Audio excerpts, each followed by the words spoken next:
Hoje é quarta-feira, dia 28 de fevereiro do ano do Senhor de 2024. E o evangelho da liturgia de hoje é de Mateus, capítulo 20, versículos de 17 a 28. Naquele tempo, enquanto Jesus subia para Jerusalém, ele tomou os 12 discípulos à parte e, durante a caminhada, disse-lhes: Eis que estamos subindo para Jerusalém, e o Filho do Homem será entregue aos sumos sacerdotes e aos mestres da lei. Eles o condenarão à morte, e o entregarão aos pagãos para zombarem dele, para flagelá-lo e crucificá-lo. Mas no terceiro dia ressuscitará. A mãe dos filhos de Zebedeu aproximou-se de Jesus com seus filhos e ajoelhou-se, com a intenção de fazer um pedido. Jesus perguntou: O que tu queres? Ela respondeu: Manda que estes meus 2 filhos se sentem no teu reino, um à tua direita e o outro à tua esquerda. Jesus então respondeu-lhes: Não sabeis o que estáis pedindo? Por acaso podeis beber o cálice que eu vou beber? Eles responderam: Podemos. Então Jesus lhes disse: De fato, vós bebereis do meu cálice, mas não depende de mim conceder o lugar à minha direita ou à minha esquerda. Meu Pai é quem dará esses lugares àqueles para os quais ele os preparou. Quando os outros 10 discípulos ouviram isso, ficaram irritados contra os 2 irmãos. Jesus, porém, chamou-os e disse: Vós sabeis que os chefes das nações têm poder sobre elas, e os grandes as oprimem. Entre vós não deverá ser assim. Quem quiser tornar-se grande, torne-se vosso servidor. Quem quiser ser o primeiro, seja vosso servo. Pois o Filho do Homem não veio para ser servido, mas para servir e dar a sua vida como resgate em favor de muitos. Nosso trecho do evangelho de hoje é o relato do terceiro anúncio da paixão, morte e ressurreição do Senhor.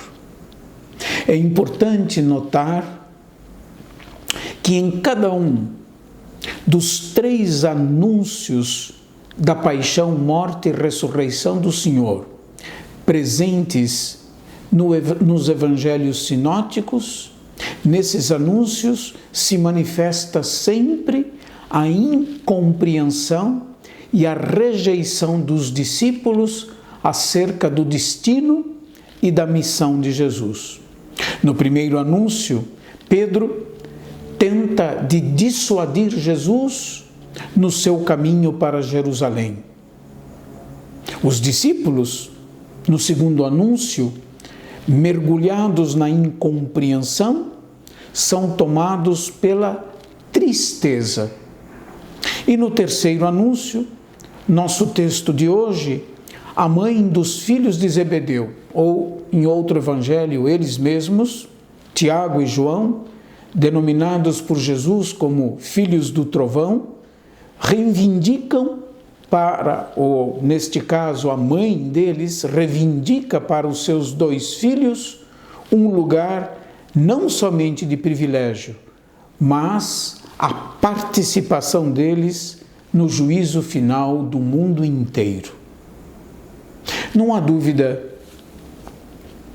que, em geral, como toda mãe, o pedido da mãe para os seus 2 filhos exprime o desejo do melhor para eles, mas, ao mesmo tempo, o seu pedido é fruto da sua incompreensão acerca do mistério de Cristo e da vida cristã.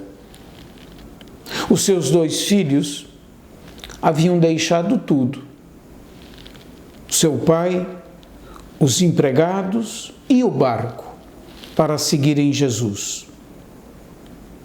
E talvez, na visão dela e deles, não era possível que eles não tivessem alguma recompensa que estivesse à altura do que eles tinham abandonado.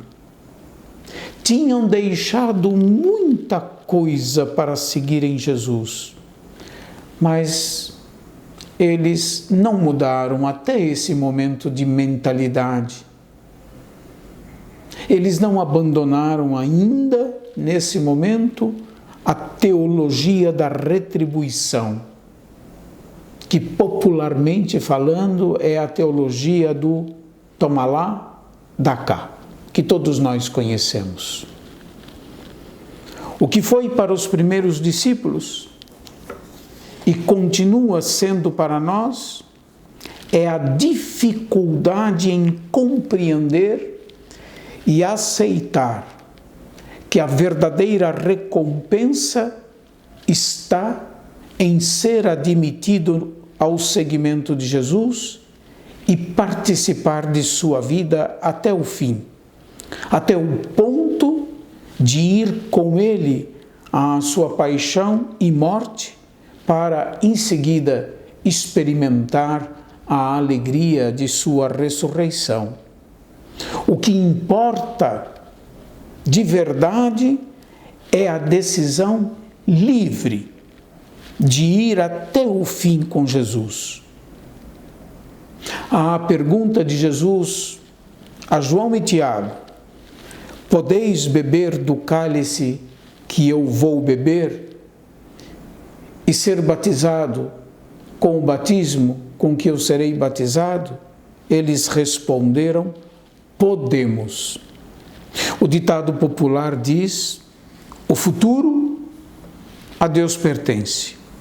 O importante é a disposição para viver hoje toda a exigência do seguimento de Jesus Cristo, pois o que vem depois pertence unicamente a Deus. Viver desta confiança é fundamental para encontrar serenidade e abandonar a ideia e o desejo de toda e qualquer recompensa. Aos discípulos, como a todos nós, compete construir uma comunidade em cujo centro esteja o serviço generoso,